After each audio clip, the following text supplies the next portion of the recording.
Hey everybody, it's Nick Barta, Security First Financial. Wanted to take a second just to answer a few questions. One of the big questions I've been getting recently is if interest rates have moved up, maybe it's not a good time to buy. I should have bought a couple of years ago or a year ago when interest rates were lower. And so to answer that question, yes, interest rates have been a little rough over the last 6 months. We've certainly seen them increase, but that's brought along some good things actually too. So over the last 2.5 years up until say March of this year, the real estate market was just crazy. So if you wanted to buy a house, you had to be really aggressive.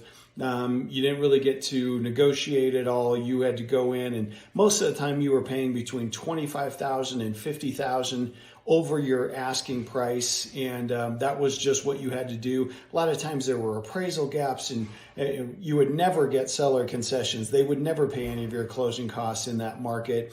And while yes, the interest rates were better, you paid more for the houses and you had no negotiating room. So I actually think that now is a very good time to buy, probably one of the best times, even though the interest rates are a little bit higher. Interest rates are always cyclical. So, they're going to come up and they're going to go down. And so right now they're up, but we know that they're going to come down. So if you compare what you would have paid for a house, let's say you're negotiating on a house 11 months ago, you would have paid $25,000 at the very minimum over the ask price. So you take that $25,000, you say, okay, well now I'm going to pay $300 more a month on my mortgage because interest rates are a little bit higher. And let's say, okay, we think rates are going to come down in the next year, but let's say they don't come down for 2 years. Well, in 2 years at $300 extra, you're going to pay a total of $7,200. So, okay, you got $7,200 that's coming out of your pocket. And then you go, okay, but today, we can actually get seller paid concessions. So let's say you get $6,000 in seller paid concessions. So you get $6,000 in seller paid concessions, but you're paying $7,200 more in your mortgage payment. So you're kind of netting out a negative $1,200.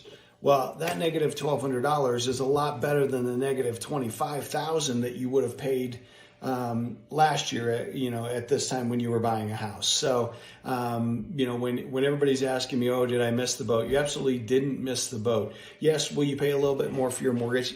Yeah, you're going to pay a little bit more for your mortgage, but only for the short time that interest rates stay at this level. So once you get to, once interest rates start to moderate, it could be 12 months, it could be 6 months down the road. The nice thing is you can always refinance an interest rate and get back to whatever the lower rates are. So I really do think that if you're on the fence, or your clients are on the fence as to whether they should be out in the market or not, absolutely they should be. There's never been a better time to negotiate with the sellers and have more inventory to look at. So if you have any questions, certainly reach out to us. Again, it's Nick Barta, Security First Financial. Thanks so much and have a great day.